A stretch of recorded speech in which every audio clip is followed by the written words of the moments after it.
Whether you're stuck in traffic, hitting the gym, or just winding down, we are here to spill the hottest tea from your favorite Bravo shows.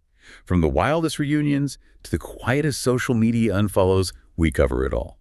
So welcome back to Reality TV Podcast and Clips. Subscribe if you haven't yet. Let's get into it on 3, 2, 1. All right, let's jump right in. We're starting today with The Valley, and specifically the social fallout for Janet Caperna after last season.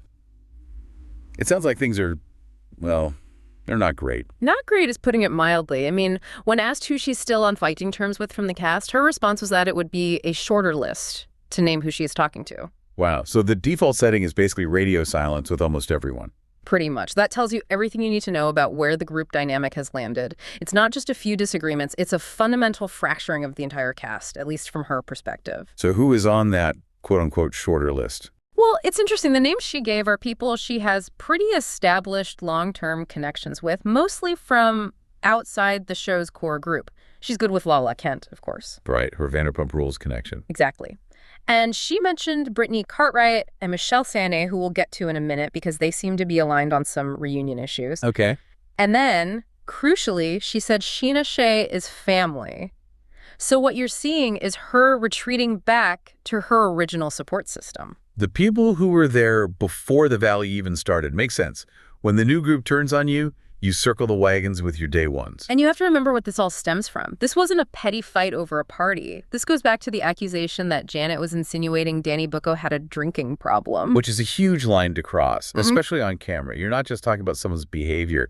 You're touching on their personal health, their sobriety. It's a massive violation of trust. And the response from Danny Bucco and Jason Caperna was just as intense. They didn't hold back at all. No, they didn't. They called Janet and her husband malicious and vindictive. Right. And once you use words like that, malicious, vindictive, I mean, where do you go from there? There's really no coming back from being publicly labeled a vindictive liar in a group that's supposed to be your friend circle. The relationship is basically scorched earth at that point. Completely. And that internal cast drama, you know, it spills over into the public sphere. So she's not just dealing with her co-stars icing her out. She's also dealing with the fan backlash. Which can be brutal. So how is she handling that side of it? She seems to be using humor, actually, which is a smart tactic. She brought up this rumor that was apparently going around that she had fled to Switzerland to escape the hate. Fled to Switzerland? That's dramatic. It is, right.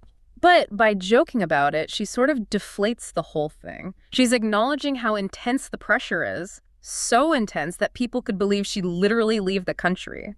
But she's also showing she's not broken by it. It's a way of taking control of the narrative. She's saying, I see your crazy rumor, and I'm going to laugh at it. Precisely. And speaking of controlling the narrative, she's also looking forward, trying to shift the focus. She's talking about her plans for 2026. Oh, interesting. What are the plans? Things like expanding our family and finding our forever home. It's a classic move. It really is. Yeah. You're essentially telling the audience, you're all focused on this messy TV drama from my past, but I'm focused on my real life, my future, my family. It's a way to signal stability amid the chaos. A very effective counter-narrative. Okay, let's stick with the Valley, but pivot to the reunion, because this is where Michelle Sane's frustration really comes into play. And it's about something that seems technical, but is actually deeply political. Yes, the reunion taping itself. This is such a fascinating look behind the curtain at how these things are actually produced. Yeah. Janet mentioned she was in Glam with Michelle that morning, and Michelle admitted she hadn't even watched the full season. Which already puts her at a disadvantage going in. A huge one. And then you add in the physical logistics. Michelle was seated at the very end of the reunion couch. The dreaded end seat. Exactly. And she said she was so upset because she literally couldn't hear half of what was going on. She couldn't hear Andy Cohen's questions unless they were directed right at her. And that seating isn't an accident, is it? Yeah. It's a physical representation of this story hierarchy. It's never an accident. The people in the center, closest to Andy, are considered central to the season's main conflicts. Being on the end signals that production sees you as a more peripheral character for that taping. So you're physically and audibly shut out of the main conversation. Your ability to jump in and defend yourself or make a point is just limited. It's incredibly limited. But it got worse. Her main complaint wasn't just about not hearing Andy. It was about her co-stars deliberately whispering to each other. Right. She said they whispered during the taping, and her point was, you don't know what they said. And that's not a technical problem. That is a strategy. That's a tactic of exclusion. She was demanding, if you're going to say it out loud so everyone should hear it. Which is a basic social contract of a reunion, right? The whole point is to put everything on the table for everyone to hear. Whispering creates these little secret alliances on the couch and completely undermines the process. So if you're Michelle at the end of the couch, you can see people murmuring, you can see reactions happening, but you have no idea what the content is. You're being actively shut out of the conversation that's happening right in front of your face. It's infuriating. It's a way to control the narrative without having to be accountable for it on camera. And of course, Janet, who's also on the outs, immediately backed her up. With that amazing quote. The best. Say it with your chest, Brooch. It's the perfect reality TV summary of the situation. Be direct. Be accountable. Don't hide behind whispers. It really is. And it shows you how those micropolitics of the reunion set can completely shape the story that we, the audience, end up seeing. Okay, we. Yeah. We have to transition now, and this next topic is incredibly serious.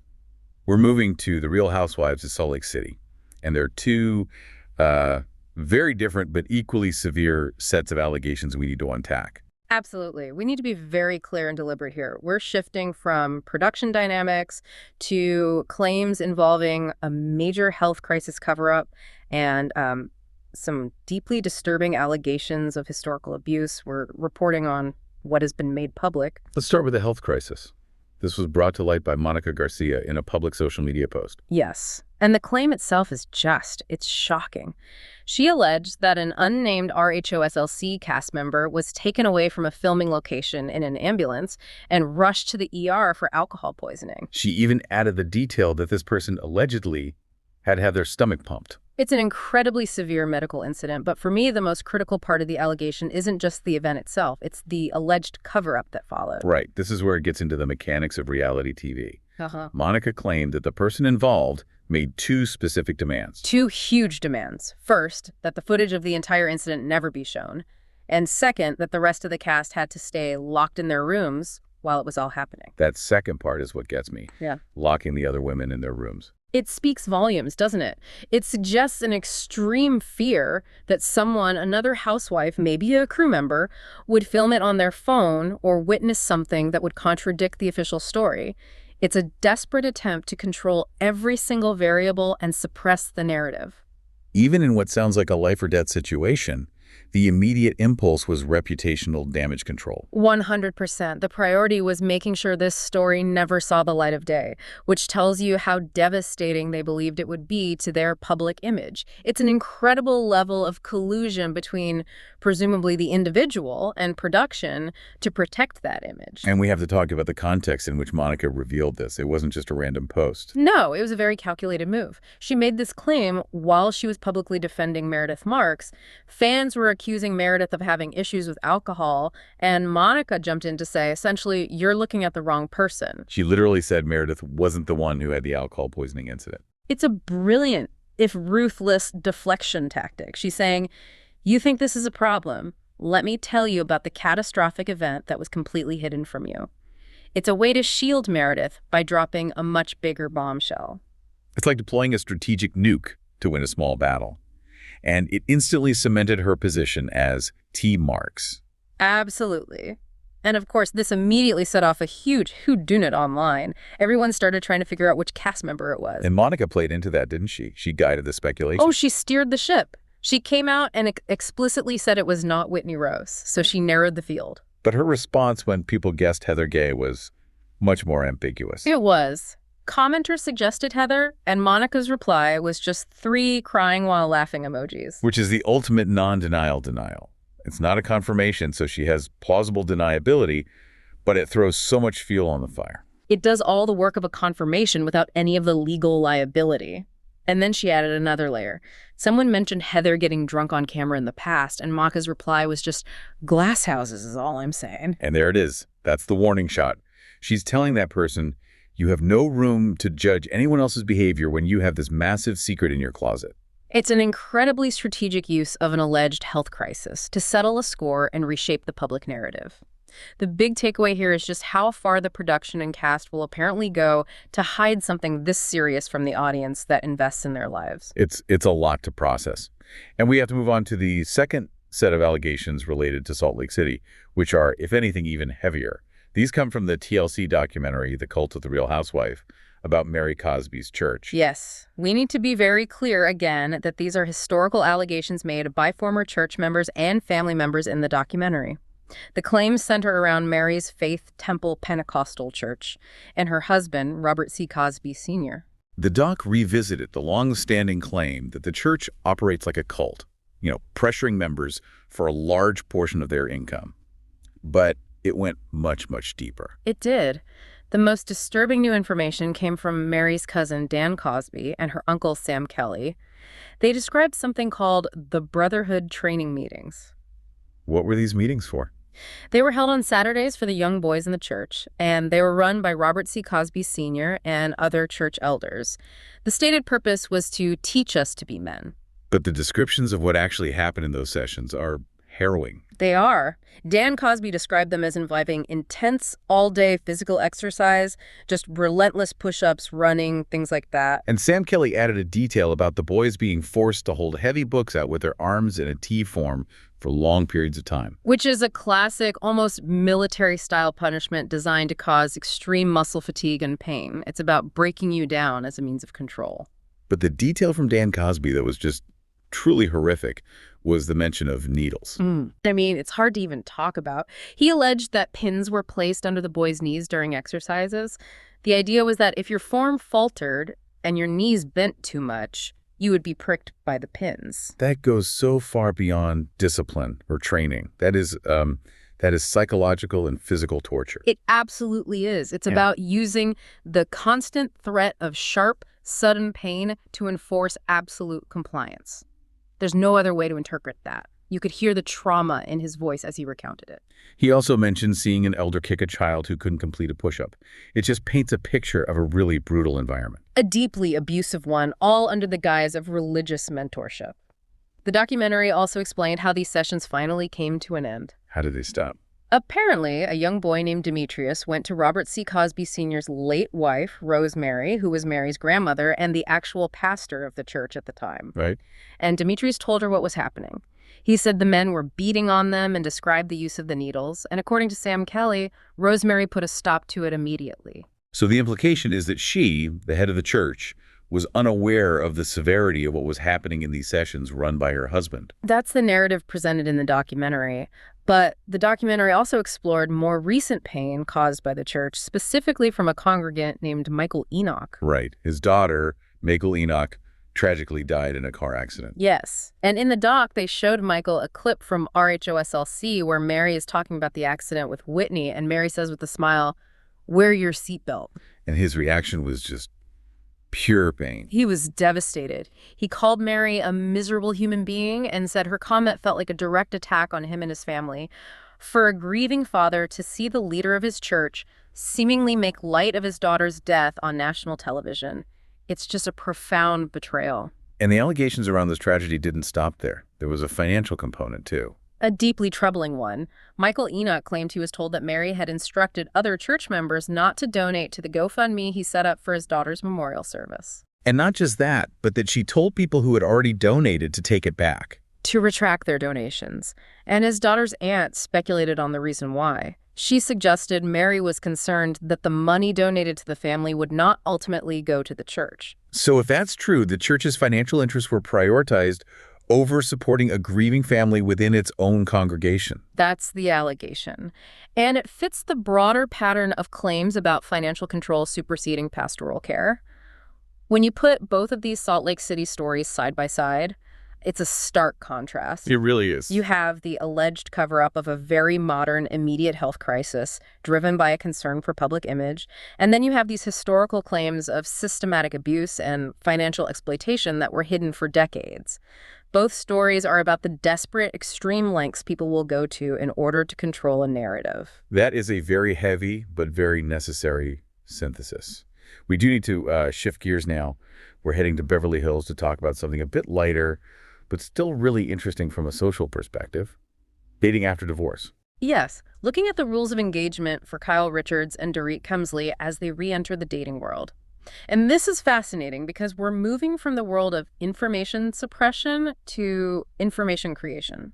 They're publicly building their new dating identities. And it all kicked off at this mixer that was thrown by Boz St. John. Right, and Boz was very clear about her intention. She said she wanted to throw the party to make Dorit, who had just separated from PK, feel sexy and desirable again. And it seems like it worked. It worked in a big way. Boz said that Dorit was the most popular person at the mixer. She said almost everybody wanted to get to know Dorit. She called her the belle of the ball.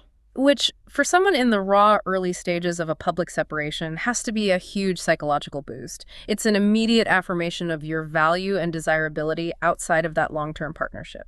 Now, Boz did say that a few guys are interested in Erica Jane and Sutton Strack, but the Dorit was really the main event. She was the clear standout. Her narrative is fresh, she's newly single, and that's obviously very intriguing to people in that social scene. But Kyle Richards, who is in a similar boat, had a totally different experience at the same party. A completely different takeaway. While Dorit was feeling like the belle of the ball, Kyle looked at the selection of men, and her immediate thought was, am I thinking these people are my type? No, not at all. That's a huge contrast. Dorit is feeling hopeful and affirmed, and Kyle is immediately dismissive and unimpressed. It suggests Kyle has a much, much higher wall up. The barrier to entry to even be considered her type is incredibly high right now, which leads us directly into their stated dating red flags. Yes, let's get into those.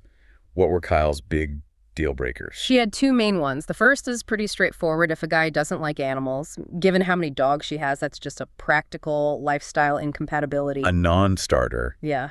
But the second one is much more telling. It really is. She said a major red flag for her is if a man is a certain age and has never been married or has never had kids. See, that's the one I find so fascinating. You'd think after a long, difficult marriage that ended, you might want someone without the baggage of a previous marriage. But she sees it the other way around. Because it's not about baggage for her. It's about a proven ability to commit. She just spent decades in a legal domestic partnership.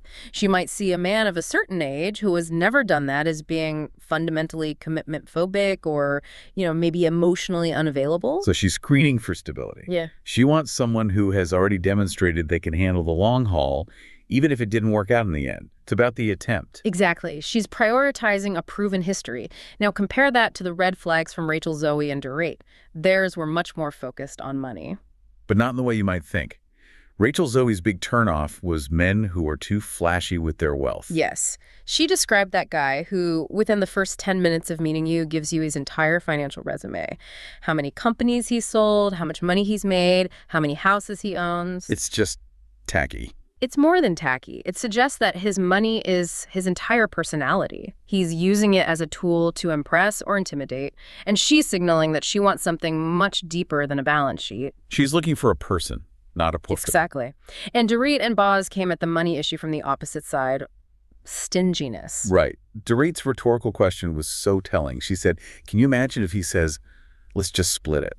In their world, that's not about the actual money. Splitting a check is a symbol. It signals a transactional mindset rather than a generous provider mindset, which is clearly what they value. And Boz's reaction was even more extreme. Totally. She said she would just pay the entire bill herself and then never speak to that person ever again. So for them, generosity is a proxy for care and respect. Stinginess is the ultimate red flag. And when you put it all together, you see these two very different responses to divorce. Kyle is prioritizing a history of domestic stability to protect her heart. Rachel and Dorit are prioritizing emotional and financial generosity to ensure they're valued and cared for. Their red flags are a direct reflection of their biggest fears moving forward. That's a great analysis. Okay, for our last section, let's look to the future. We've got some predictions from Tamra Judge and Dolores Catania about what's next in the Bravoverse. I love this stuff because it's not just gossip.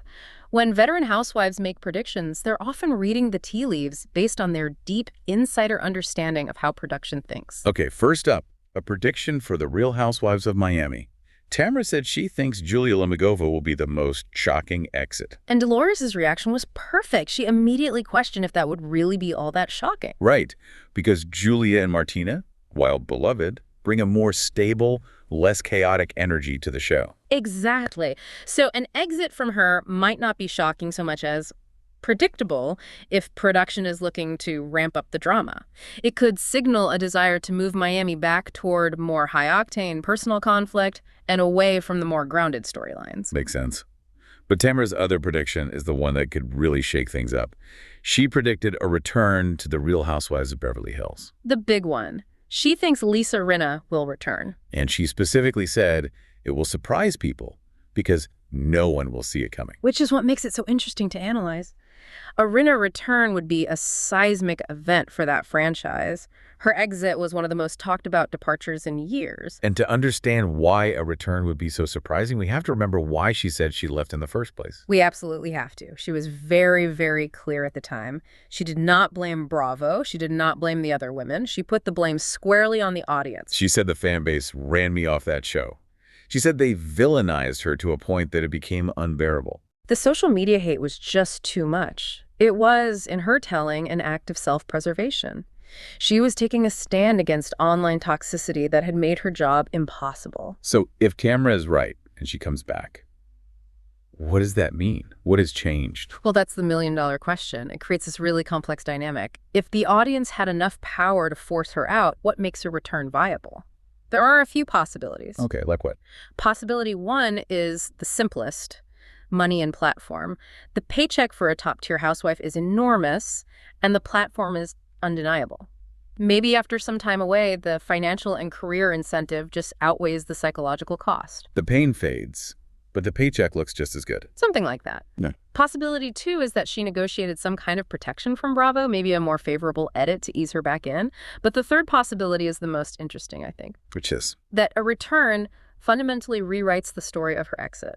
It dilutes the power she gave to the fans. So? If she comes back, the narrative is no longer, the fans were so toxic, they forced me into retirement. It becomes, I took a season or two off, and now I'm back.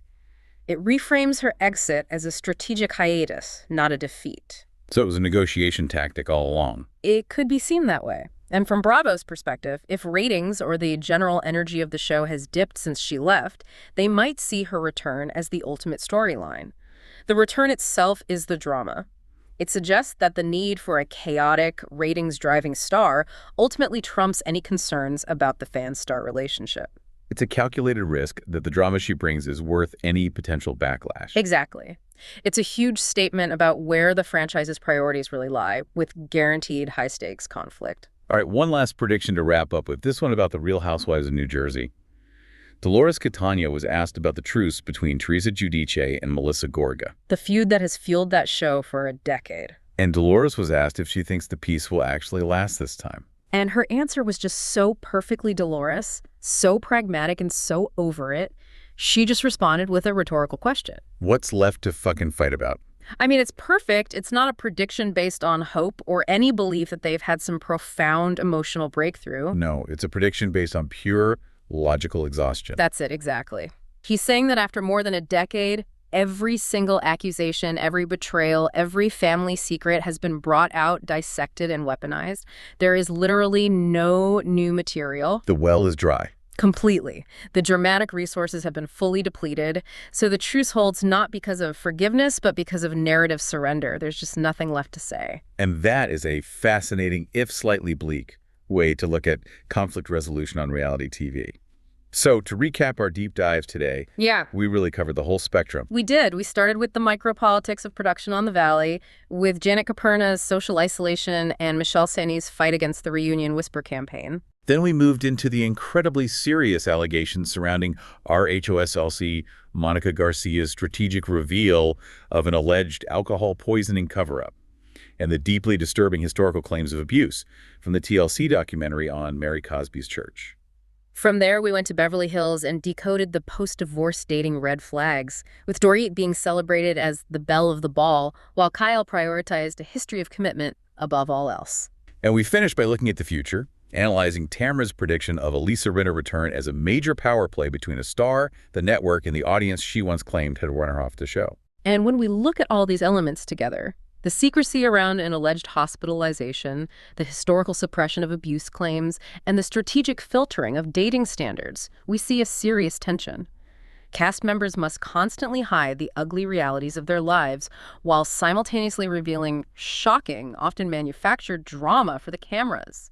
Considering Rinna's stark comment that the pressure from the fan base became intolerable, we have to ask, Does this pressure to hide imperfections ultimately force reality stars to project a more dangerous, volatile, or extreme public image to keep the cameras rolling? Or is the reality simply always more volatile than what the camera is ever allowed to capture? That question perfectly summarizes the complex high-wire act these stars perform. Is the visible chaos just a distraction from the hidden crisis? We'll leave you to chew on that one until your next viewing session. Thank you for joining us for this deep dive.